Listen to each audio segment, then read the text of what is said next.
I got a few chicks in here, just a couple different examples, and I'll just pull them out one by one and show you and explain what they are.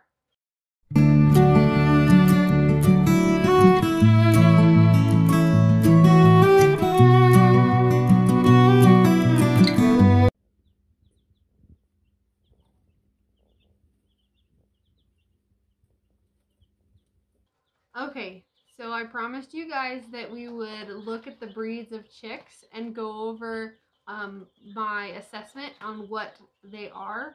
So each breed, each combo of breeds. I've been hatching this variety in this mix of chicks for a while, so I've gotten pretty good at identifying what is what. But I'll kind of show you some of the tricks that I use to kind of make a determination or my best guess on some things. And then I'll show you things that like stand out to me so that you can kind of evaluate your chicks and try to determine what breed they are. Also, this only really works if you know what your parents you're dealing with. So if you have an understanding of what parents you have, if you're dealing with mixed breed chicks, this will help you decide what chicks you have. So I got a few chicks in here, just a couple different examples, and I'll just pull them out one by one and show you and explain what they are. So I'm going to start with the easy ones. We're going to start with purebred. So a purebred, if any of you guys can see this chick, what you think this might be. So we're looking at wings. So these guys are about a week old. We're looking at their wings and what color their wings are. We're looking at their face. We're looking at the comb. And we're also looking at the leg color. So this chick right here is a purebred Americana. So how we know this, if we look at its face, we have puffy cheeks.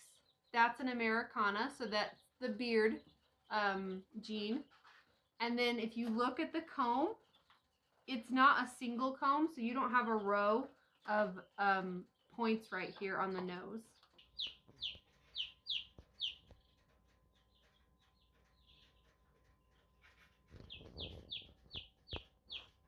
And then last for this breed, their leg color. So their leg color is slate, not green. So Americana, Easter eggers mixes with Americana. The leg will be a willow green color, whereas this chick this is more of a slate green or a slate gray. As they mature and get older, it will be more prominent if it's slate or willow. As a chick, it's kind of hard to tell because they all kind of have a little pinkish in their skin. But this is a purebred Americana, and this color is actually splash. So this one will grow up to be a grayish with like black flecks. So this is our pure Americana.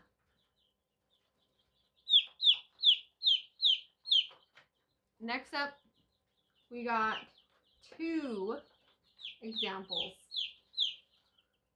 So I'll see how well I can juggle too. This is also a pure breed. So remember, we're looking at the face, we're looking at the combs, we're looking at the legs, and sometimes the wing color. So these two are the same breed. I'll give you guys a second and see if you can guess what these are. We got feathered legs.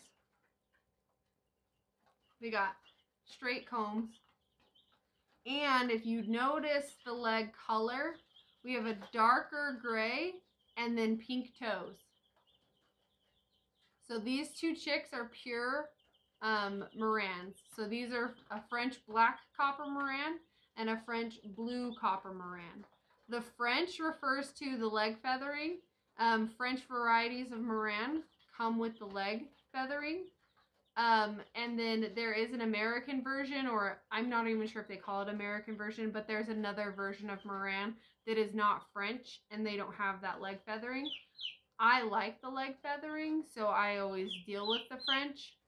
But for these chicks, you can tell there's no cheek puffies. On these guys' faces, you can see the one little tiny row for their single comb. And then, of course, we have the black one with the black wing and the blue one with the blue wing. So those are our black copper Moran and our blue copper Moran, and both the French variety. So now we're getting some more some mixes.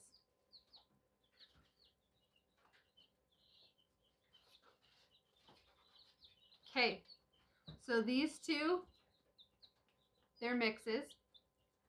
They're a mix that I like to breed for. So the leg color on this one is a solid willowy kind of brown. This one is kind of that same willowy brown, except for its toes are a little bit lighter. Do we have cheek puffs on either of these? This one, no. This one, yes. So there's some cheek puffs, but let's see the combs. So if you look at the comb, you can tell this one has a straight comb. This one has a P comb.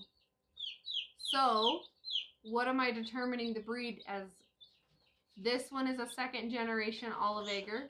This one is a first generation Olive Egger. I only determine that because the first generation Olive Egger comes from the Americana parent. So it has the P comb and it has the cheek puffs. The second generation Olive Egger comes from the black copper Moran parent. So sometimes they can get leg feathering, but not always. Straight comb, no cheek puffs.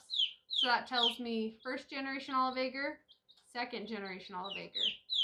And their colors, this one is probably going to be a gray brown, and this one is probably going to be a gray or a blue.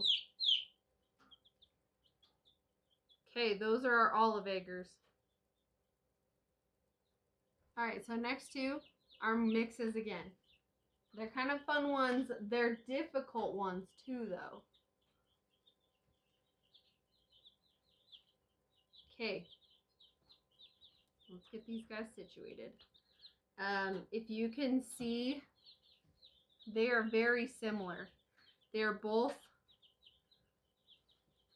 the light chickmunk, and they both have a little bit of black on their heads. Their wings are very similar as well. We have some kind of like flecks, almost like striping, and the same with this one. But there's one thing that stands out to me as to what the parent is. So if you look at this chick, has a straight comb and puffy cheeks, but also feathered legs.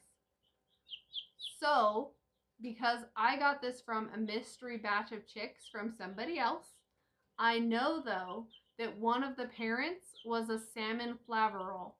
I don't know if I'm saying that right. That's how I've heard it pronounced. So tell me if I'm wrong. But so I know that this chick's parent is a salmon flaverol. I don't know what the rooster is that fathered this chick, but my guess is a Rhode Island because of this nice red color. I could be wrong though, because she had several roosters. This chick came from one of my chickens.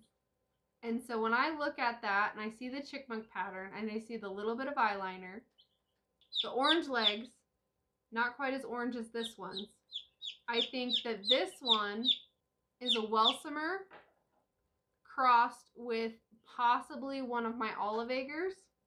And the reason I think that is mostly to do with the fact that it's lighter color and it has a little bit off orange for the legs.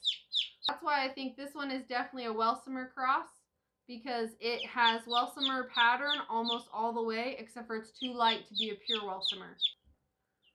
Welsimer Salmon Flavarol. Mixes, not pures. Okay, for our next two, there is a potential purebred with these two, and I'll show you why I think that.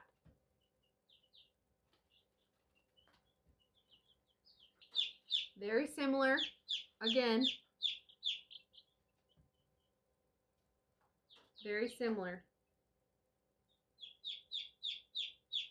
The only real difference with these two chicks, not only is their wing color pretty similar, one's just a little darker than the other. Their leg color, very similar, but their combs are different. So this chick here has a pea comb, or what looks like a pea comb, and this chick here has a straight comb. So this one is a Welsimer mix, whereas this one I'm pretty sure is a pure Welsimer, because I do have the potential in my flock for pure Welsimers, because I have a pure Welsimer rooster and 3 pure Welsimer hens. So this one could be a pure Welsimer chick, and it's a female if that is the case, because they are auto-sexing. The dark chickmunks are the females and the light chickmunks are the males. So that is the only difference I see in these two chicks, is the comb type. So this one is a mix of a Welsimer, probably Welsimer and Olive Acre, and this one is a pure Welsimer. Alright, hope you guys enjoyed that video. We enjoyed hatching these eggs and taking you along with us. We have that incubation series out, so if you wanted to check that out, it is all broken down into videos so that you can select the stage that you're on and it'll go over that in depth. If you have any other questions about hatching and raising chicks, just leave them in the comments. I'd be happy to help you. I've been doing this for quite a while, so I know a lot, but I'm always learning more, and I'd be more than happy to share that information with anyone who's wanting to know. Yeah, if you enjoyed this video, don't forget to leave us a thumbs up and let us know what your favorite breed of chicken is. And we'll see you on the next video.